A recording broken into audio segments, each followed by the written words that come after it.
Vamos dar então continuidade à nossa aula. Falar sobre agora a forma de extinção do ato administrativo na anulação. A anulação é a retirada do mundo jurídico do ato administrativo. É o desfazimento desse ato administrativo. E esse desfazimento do ato administrativo ocorre por motivo de ilegalidade. Ou seja, há um vício de ilegalidade que torna aquele ato incompatível com o mundo jurídico. E por isso ele é retirado do mundo jurídico. Ele é desfeito. A anulação, em regra, ela tem efeito retroativo. Ou seja, como o ato ele tem uma ilegalidade, ele vai retroagir até o início, do momento em que esse ato ele é emanado. E por isso que, em regra, o efeito é ex tunc. Agora, por que é em regra?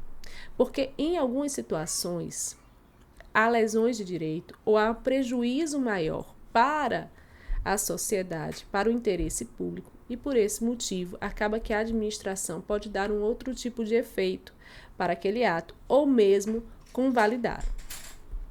O ato administrativo, quando ele é anulado, se diz que essa anulação ela teria um caráter de vinculação, ou seja, seria um ato vinculado à necessidade da administração anular aquele ato, verificada a sua ilegalidade. Ou seja, não há aí a oportunidade de conveniência, ou seja, não há discricionariedade da administração em decidir se vai ou não anular aquele determinado ato.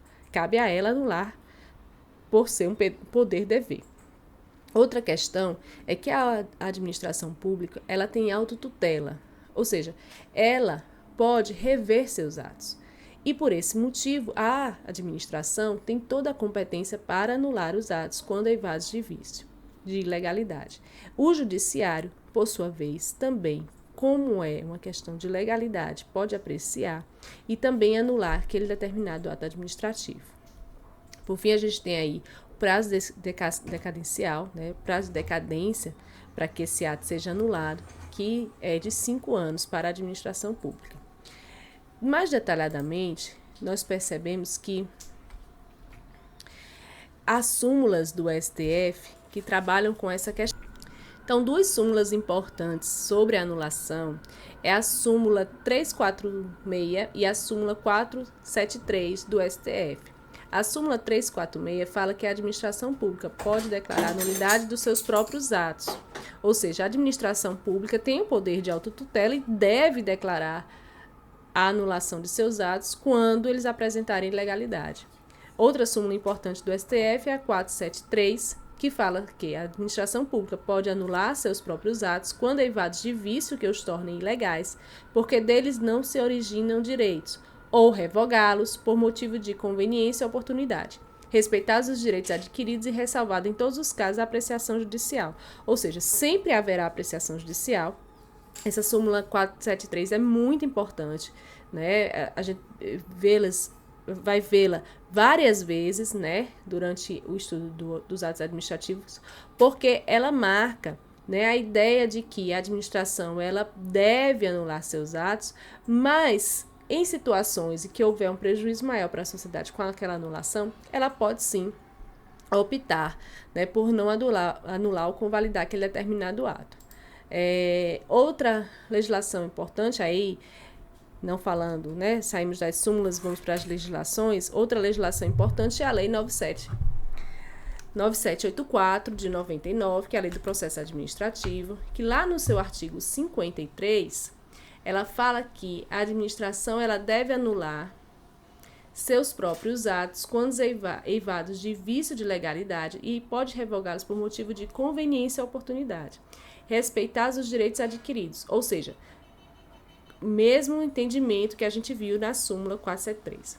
E no artigo 54 diz: o direito da administração de anular os atos administrativos de que decorram efeitos favoráveis para os destinatários decai em 5 anos, contados da data em que foram praticados, salvo comprovada má-fé. E aqui também a questão da decadência que a gente viu, né? Em decisão na qual se evidencie não acarretem lesão ao interesse público nem prejuízo a terceiros, os atos que apresentarem defeitos sanáveis podem ser convalidados pela administração, que a gente também já vinha falando aqui.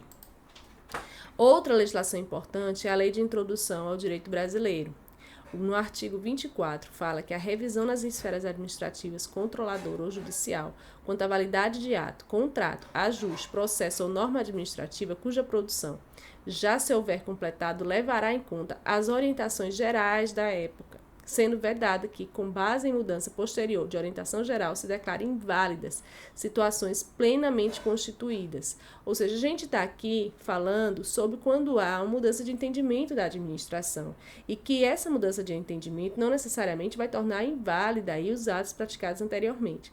Então, consideram-se orientações gerais as interpretações e especificações contidas em atos públicos de caráter geral ou em jurisprudência judicial administrativa majoritária, que ainda as adota por prática administrativa reiterada e de amplo conhecimento público.